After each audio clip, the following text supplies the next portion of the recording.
In our last video, we asked, what is the final authority in Christianity?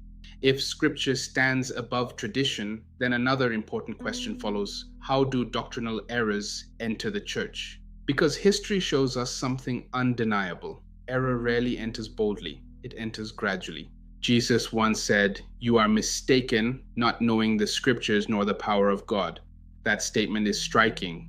The issue was not rebellion. The issue was not sincerity. The issue was not intention. The issue was not knowing the scriptures accurately. So let's examine how this happens. False doctrine does not usually announce itself. It does not say, "I am here to deceive." Instead, it often comes through small reinterpretations, slight emphasis shifts, or cultural pressure. Influential voices. A word is redefined, a context is overlooked, an assumption goes unchallenged. And over time, repetition creates familiarity, and familiarity creates acceptance. Jesus said, "You are mistaken, not knowing the scriptures." Notice something important. He did not say they were insincere, they were confident, they were religious, they were committed, but they were mistaken. Sincerity does not guarantee accuracy. Confidence does not guarantee correctness.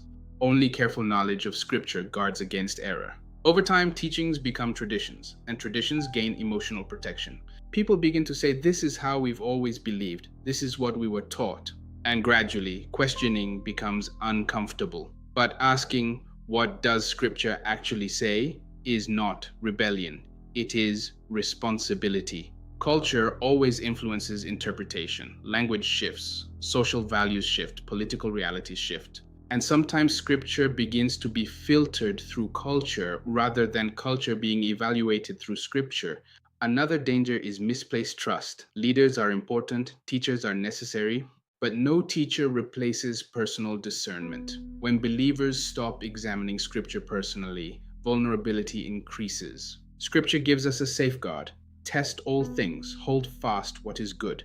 Abstain from every form of evil. Testing is not rebellion. Testing is obedience. Truth is not threatened by examination. If something is truly biblical, testing will only confirm it.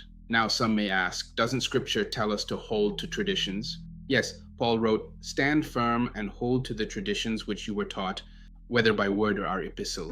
Notice carefully what he is referring to: the traditions taught directly by the apostles, whether spoken or written, apostolic teaching.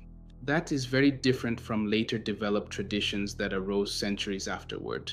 The command is clear: hold firmly to what the apostles taught. And how do we verify apostolic teaching today? Through the preserved scriptures. Let's summarize. Jesus warned that error comes from not knowing the scriptures. Paul instructed believers to test everything, and he commanded them to hold firmly to apostolic teaching. The pattern is clear. Know the scriptures. Test what you hear. Hold fast to what is truly apostolic. Doctrinal error rarely begins with rebellion. It begins with assumption. Assuming something must be biblical because it is old. Assuming something must be true because it is common. That is why scripture must remain above tradition. In the next video, we will learn how to test any doctrine biblically. Let's continue.